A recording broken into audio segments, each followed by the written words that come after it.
Pregunta, ¿dónde estaba usted cuando cayeron las Torres Gemelas de New York en septiembre 11 del 2001? Muchos de los que están aquí no saben de qué estoy hablando. Si usted tiene menos de 30 años, no sabe exactamente de qué estoy hablando. Yo recuerdo que yo estaba aquí con un grupo de pastores, estábamos orando, era un martes, y vino Felipe, que estaban trabajando en el estacionamiento, y nos dice, tumbaron una de las Torres Gemelas. Y fuimos a ver en la televisión, y ahí pasamos la mañana mirando lo que sucedía. Pero si pregunto, ¿dónde estaba usted en marzo del 2020 cuando declararon la pandemia del COVID? Entonces ya sí otras personas entran en el negocio, ¿no? Y se van a acordar. Lo que pasa es que hay acontecimientos que el día y lo que ocurre se convierten en un punto de referencia en nuestras vidas. Por ejemplo, un terremoto en cualquier país de América Latina, bien fuerte, se convierte en un punto de referencia. O un huracán de esos grandes que a veces suelen pasar por acá, se convierten en un punto de referencia. Y entonces hablamos de antes o después. En algunas ocasiones, desgraciadamente, es la guerra el punto de referencia. Pues en la vida de Jacob, el tercer patriarca de la nación israelita, había un día que era el punto de referencia para él. Y fue el día que salió de su casa huyendo de la persecución de su hermano Esaú, que lo quería matar, y llegó a un lugar que se llamaba Luz, y que él le puso Betel, casa de Dios, porque en esa noche él tuvo un sueño con una escalera, y Dios le habló y le prometió que lo iba a proteger, que lo iba a traer de regreso y que iba a hacer de él una gran nación. Entonces, ese día y ese lugar se convirtieron en un punto de referencia en su vida. Más de 30 años después, Jacob ha regresado ya no solo, sino con una familia numerosa, con un montón de gente y enriquecido. Y está perturbado porque ha ocurrido algo. Su hija Dina fue violada por un príncipe de Siquem, de la ciudad de Siquem, y los hijos de Jacob reaccionaron matando a todos los varones de esa ciudad. Y eso fue una cosa estremecedora para Jacob. Tenía temor de que los cananeos y los fereceos se unieran y los atacaran, pensando ellos que de pronto él y su gente eran peligro para los cananeos y los fereceos. Entonces estaba perturbado, confundido, con un futuro incierto. Y en esas Dios le habla y lo invita a volver a su punto de referencia. Y le dice, vuelve a Betel, como lo hiciste la primera vez en el día de tu angustia. Entonces Jacob invita a toda su gente a purificarse y a ir a vivir a Betel. Cuando llegaron a Betel, comenzó su nueva vida construyendo un altar a Jehová. Y después de que construyó ese altar, un tiempo después, Dios se le aparece. Eso nos trae a Génesis 35, 9. Vamos a ver qué pasó allí. Apareció otra vez a Jacob cuando había vuelto de Padán Aram y le bendijo. Y después de esa bendición, Dios le da nuevas instrucciones a Jacob. Vamos a ver esas instrucciones, que realmente es un llamado a realinearse con la identidad que le había dado a Jacob, a realinearse con el poder de Dios y con la visión que Dios tenía para él. Y yo cuando estudié estos pocos versículos, pues sentí y pensé y creí que de veras todos nosotros debemos también de vez en cuando realinearnos con Dios, con su llamado, con su visión y con nuestra identidad en Cristo. Entonces, le da 3 claves, realmente son 3 claves para realinearse. Y la primera clave es la clave de la identidad. Ahí lo tenemos en el versículo 10. Y le dijo Dios, tu nombre es Jacob. No se llamará más tu nombre Jacob, sino Israel será tu nombre, y le llamó su nombre Israel. Es que Jacob significa mentiroso, usurpador, pero Israel significa Dios lucha o Dios prevalece. Y entonces Dios le está diciendo, ya no más con esto de Jacob, tú eres Israel, porque 10 años atrás, cuando regresó de Padán Aram, la noche antes de reconciliarse con su hermano Esaú, Jacob luchó con un varón, que más tarde la Escritura explica que era un ángel. En la mañana, cuando ya iba a amanecer, el ángel le dice a Jacob, déjame porque ya va a amanecer. Y Jacob le dice, no te dejaré hasta que no me bendigas. Ok, ¿cuál es tu nombre? Jacob, usurpador, mentiroso. Le dice el ángel, ya no te vas a llamar más Jacob, sino Israel. Dios prevalece. Pero han pasado más de 10 años, ahora está viviendo en Betel con toda su gente y nuestro personaje se sigue llamando Jacob, y cuando le dicen Jacob, él responde y sigue pensando y actuando como Jacob. Necesita vivir o realinear su vida de acuerdo a la nueva identidad que Dios le ha dado, la de Israel. Es que los cambios en nuestra vida son lentos, pero comienzan aquí. Y Jacob ya tenía en su mente un recuerdo de que el ángel le había dicho, tu nombre va a ser o es Israel. Pero si uno no persiste en meditar esa idea, en desarrollar ese concepto, en repetirlo, en entenderlo, en tener convicción, pues no va a actuar como Israel, sino que va a seguir actuando como Jacob. ¿No es eso lo que le pasa a muchas personas que se entregan a Cristo? Tienen una nueva identidad en Cristo, pero siguen pensando de la misma manera y actuando de la misma manera porque no persisten en lo nuevo que ha entrado en sus vidas. Y aquí tenemos a Jacob haciendo o cometiendo ese error, pero Dios lo está llamando a realinearse con la nueva identidad. Hay muchos ejemplos de cambio de nombre en la Biblia y de nueva identidad. Abraham, por ejemplo, la palabra Abram, sin H, que fue el primer nombre del patriarca, significa padre de altura o padre exaltado. Pero Dios le cambió el nombre de Abram por Abraham, con H intermedia, que significa padre de multitudes. Y entonces, hasta que Abraham, o más bien Abraham, no cambió su mentalidad a padre de multitudes, es cuando el hijo de la promesa no viene.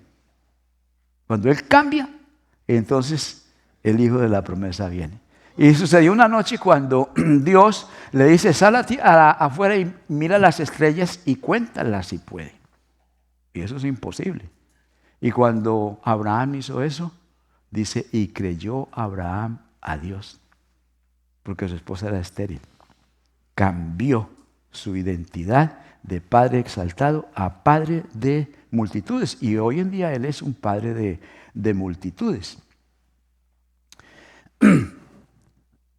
Tal vez usted ha oído hablar de la famosa crisis de identidad que sufren más que todos los jóvenes de las últimas generaciones. Es un tiempo de angustia y de confusión en el cual el joven o la joven se pregunta, ¿quién soy yo? Y especialmente aquí en Estados Unidos, que venimos de América Latina y entonces habla inglés, pero se le está olvidando el español, habla español. Unos lo ven como hispano, otros le dicen que es americano. y no sabe si es de aquí o es de allá. Pero eso es una situación todavía más profunda, ¿no? Y la persona sufre. Y aún más, buscando esa respuesta, a veces se encuentran con ideologías que le dicen, tú tienes cuerpo de mujer, pero puedes ser hombre. O tú tienes cuerpo de hombre, pero con una operación y cierta química puede ser una mujer. Pues esa persona va a quedar completamente perdida. Si le enseñan eso desde niño, se pierde la persona. Pierde su identidad.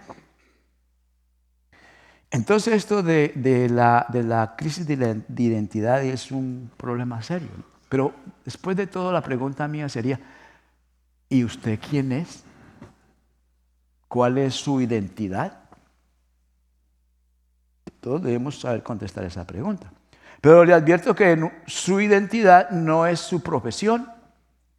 Porque si usted era doctor en su país y aquí no ejerce esa profesión, entonces ¿qué es? Aquí está de jardinero, de manejando Uber o enseñando en una escuela. Entonces la profesión no es su identidad, ni la posición en una compañía. El jefe o el vicepresidente o el secretario o el que hace los mandados, lo que sea. Cuando le quiten esa posición, entonces ¿qué queda de su identidad? Entonces la identidad personal tiene que ser algo que trasciende esas cosas. Y la Biblia nos ayuda con eso. La Biblia, por ejemplo, a mí me dice que yo soy la imagen de Dios. Yo tengo el título de pastor y la posición de pastor aquí, pero el día que no sea pastor aquí, y de hecho ya estuve 2 años que no lo fui, entonces ¿qué era yo? Pues yo seguía siendo la imagen de Dios, ¿ya? También la Biblia me enseña que yo soy un soplo de Dios, y la Biblia me enseña que yo soy un hijo de Dios, y la Biblia me enseña que Dios me ha llamado. Pero además de eso, mis huellas digitales son diferentes a las de cualquier ser humano. Y la forma de mi oído también. Y mi ojo es diferente al de cualquier ser humano. O sea, soy único. Usted es única y único. Tiene su propia identidad. La Biblia me dice que yo fui creado poco menor que los ángeles.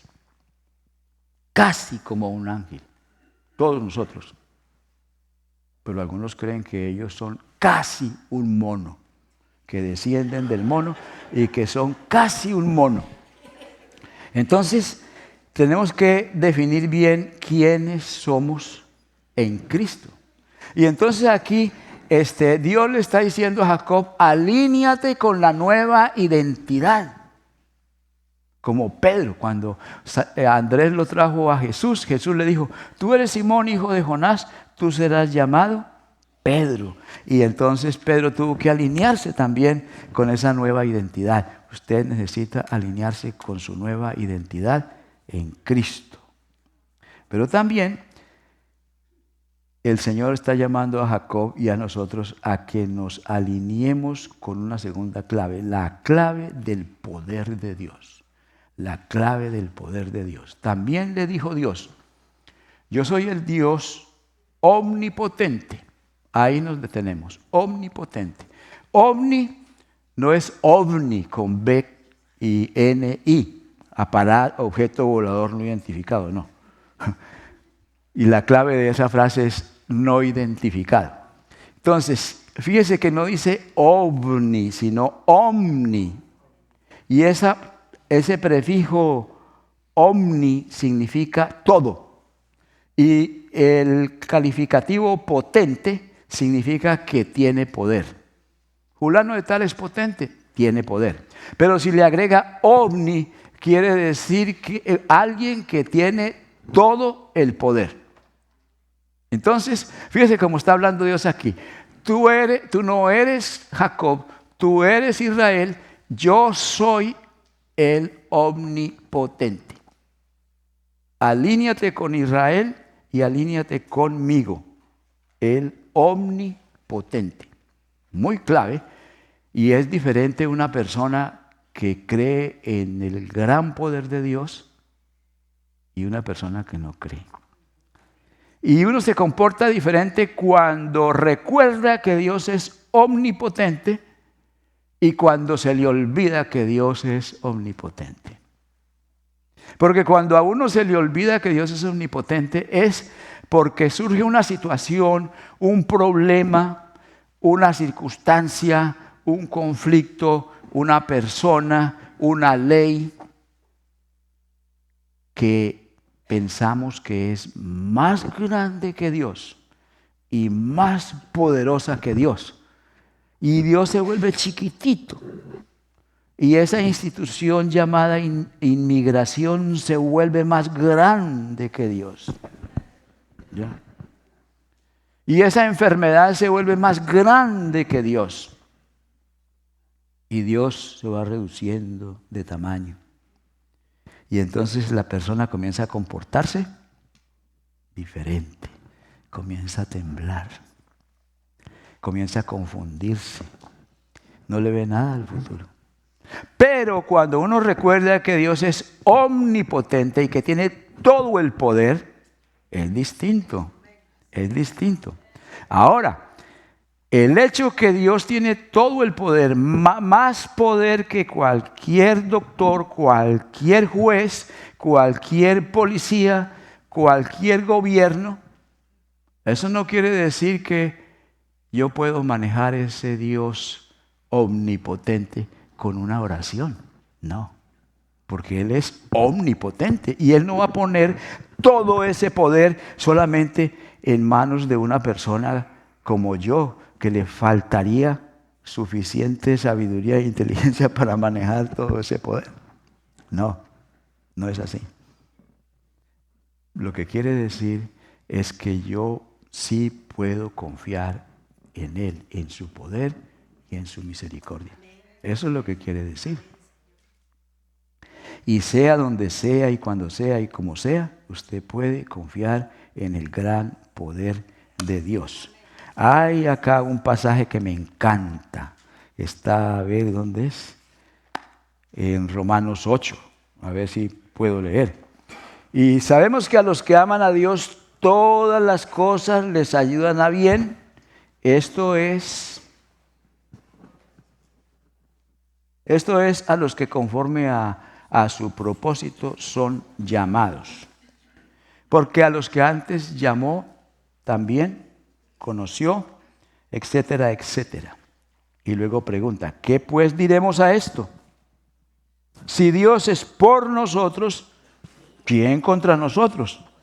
El que no escatimó o no regateó ni a su propio Hijo, ¿cómo no nos dará con Él todas las cosas? Y luego dice, ¿quién acusará a los escogidos de Dios? Dios es el que justifica. Y sigue preguntando y preguntando y preguntando. Y otra pregunta importante, ¿quién nos separará del amor de Cristo? Tribulación, angustia o persecución o hambre o desnudez o peligro o espada. Antes, en todas estas cosas, somos más que vencedores por medio de aquel que nos amó. Por lo cual, y aquí sí se puede golpear el púlpito, por lo cual estoy seguro de que ni la muerte, ni la vida, ni ángeles, ni principados, ni potestades, ni lo presente, ni lo porvenir, ni lo alto, ni lo profundo, ni ninguna otra cosa creada nos podrá separar del amor de Dios que es en Cristo Jesús.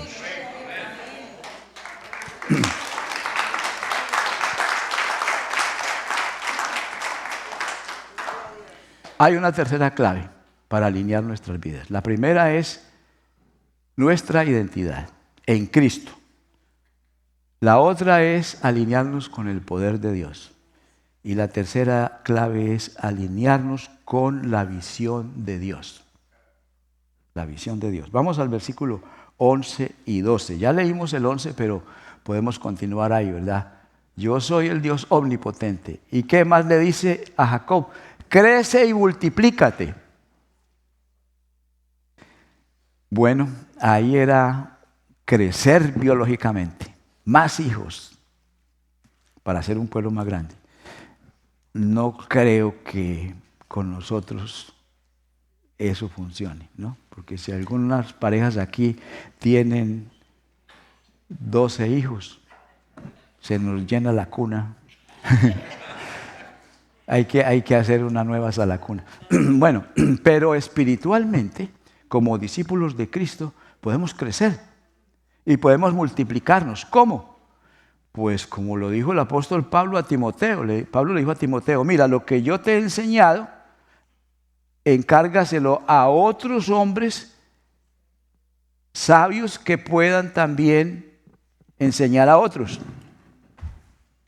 Y de esa manera podemos hacer multiplicación espiritual. ¿Y qué más le dice? Una nación y conjunto de naciones procederán de ti, y reyes saldrán de tus lomos. La tierra que he dado a Abraham y a Isaac la daré a ti, y a tu descendencia después de ti daré la tierra. Entonces, esta es la visión que Dios tiene para Jacob, que es la misma visión que le dio a Abraham y que le dio a Isaac. Cuando los llamó, le dijo, sal de tu tierra, haré de ti una gran nación y serás de bendición a todas las naciones. Y la idea era formar un pueblo que iba a ser de bendición a todas las naciones, que escribiría la Biblia y del cual vendría el Cristo. Una gran visión. Una visión que trasciende la vida de estas personas, porque Abraham murió y no vio ese pueblo. No, él no lo vio. Isaac murió y no vio ese pueblo. Jacob murió y no vio ese pueblo, pero ellos vivían para esa visión, que se realizara ese plan o esa visión que Dios tenía. Pero una visión también puede ser una imagen. Por ejemplo, Abraham no vio el pueblo, pero Abraham tenía una imagen mental de la visión y era el cielo estrellado, porque Dios le dijo, así como las estrellas, así va a ser ese pueblo. Otra imagen que Dios le dio a Abraham es como las arenas del mar o como el polvo de la tierra. Imagen de la grandeza numérica que iba a tener ese pueblo. Hoy en día no hay sino como 8 o 9 millones de judíos en Israel. Pero han habido épocas donde la población judía fue muy, muy numerosa. Lo que pasa es que han habido exterminios de judíos a través de la historia, pero ha sido una nación muy numerosa. Entonces también la visión también es una imagen. Y es muy importante. Miren lo que dice Proverbios 29:18 acerca de la visión. Sin profecía el pueblo se desenfrena, mas el que guarda la ley es bienaventurado. Ojo a la palabra profecía, porque es una palabra muy amplia, ¿no? En algunas Biblias, por ejemplo la Biblia latinoamericana, dice un poco diferente, dice, si no hay visiones, el pueblo vive sin freno. Y hay otra versión que dice, donde no hay visión, el pueblo se extravía. Entonces, no solamente el individuo necesita una visión, sino una nación también, una compañía, una iglesia. Debemos todos tener una visión clara de un futuro mejor, siempre yendo de lo bueno a lo mejor. Y cuando tenemos esa visión, nosotros mejoramos, avanzamos.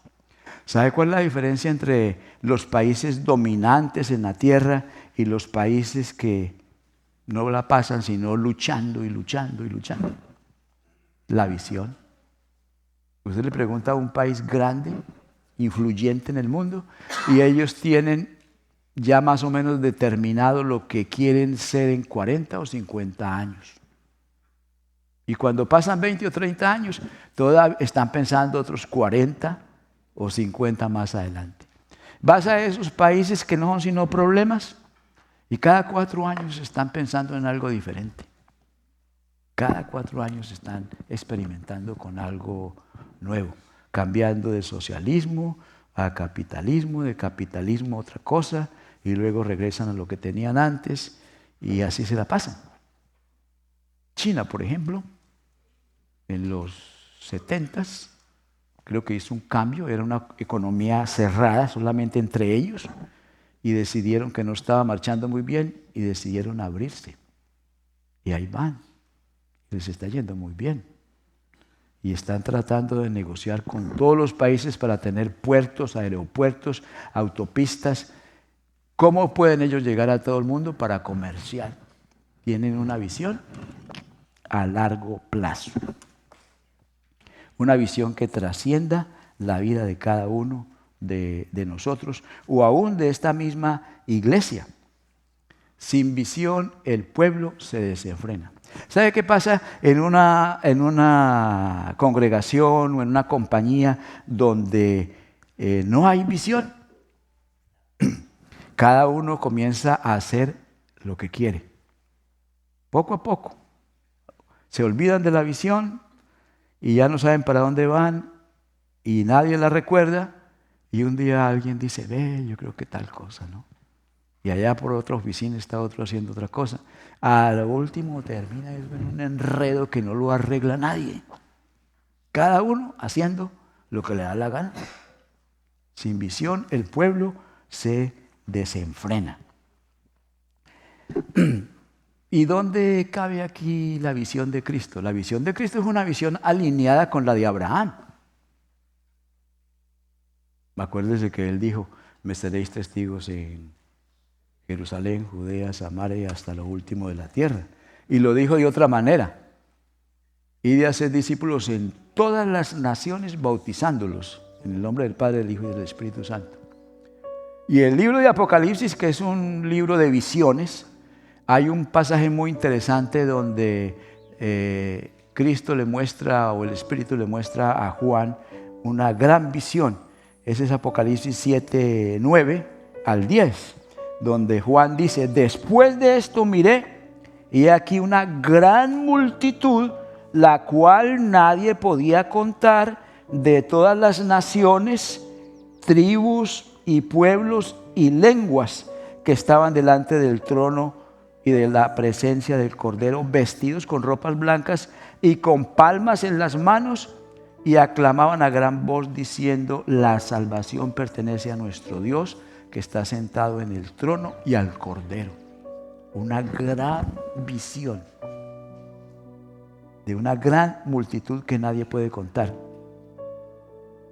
Y Dios cuando llamó a Abraham le dijo, en ti me serán benditas todas las naciones. Y la manera de lograr esa gran visión de Cristo es lo que llamamos la gran comisión. O sea que este pasaje del Apocalipsis lo podríamos llamar la gran visión. Y Mateo 28, 18 al 20 sería la gran comisión. Entonces, de manera que cada uno de nosotros debería alinear su visión a la de Cristo, a la de Dios. ¿Ya? Y caminar en la misma dirección. O sea, somos llamados a alinearnos con la nueva identidad que Cristo nos ha dado. Somos llamados a alinearnos con el poder de Dios y somos llamados a alinearnos con la gran visión de Dios. Es como un avión. Cuando uno viaja en avión, pues el piloto tiene unas computadoras y todo eso y programa el avión de acuerdo al destino. Y el avión se va a ese destino.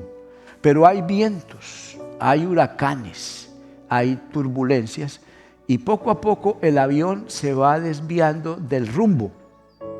Y entonces el piloto corrige, el piloto con cierta regularidad está chequeando y cuando nota que el avión se ha desviado del rumbo programado, entonces lo alinea, corrige esa ruta, ese rumbo. Y si no está haciendo alineamiento, el avión no va a llegar a su destino. Así que si nosotros no nos alineamos, nos vamos a desalinear, porque los afanes de la vida, los problemas de la vida, tanta cosa del afán, nos vamos olvidando y terminamos quién sabe dónde. Por eso Dios llamó a Jacob a realinearse y nos llama a todos nosotros a realinearnos con estas tres claves fundamentales para nuestra vida cristiana. La clave de la identidad, la clave del poder y la clave de la visión. Pónganse de pies, vamos a orar. Señor Dios de Abraham, de Isaac y de Jacob, Padre de nuestro Señor Jesucristo, este es un momento para corregir el rumbo de nuestras vidas como individuos y también como iglesia y como congregación. Ayúdanos, Señor, a tomar conciencia de quiénes somos en Cristo, a estar conscientes de tu poder todos los días y también conscientes de la gran visión de un futuro mejor que tú tienes para la humanidad, para esta congregación y para cada uno de nosotros. En el nombre de Jesús, amén.